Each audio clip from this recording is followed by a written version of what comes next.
I'm like an ancient mother from 200 years ago, still making healthy chocolate at home for my kids. They have no idea what store-bought chocolate is. The only chocolate they know is made with dried fruit.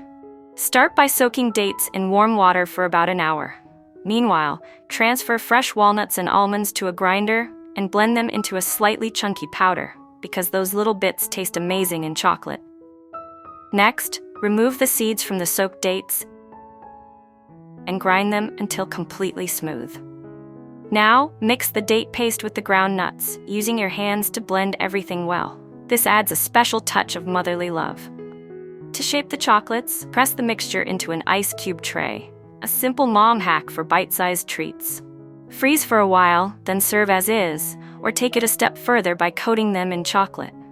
For the coating, melt high-quality dark chocolate with a bit of fresh butter using the double boiler method until smooth and glossy.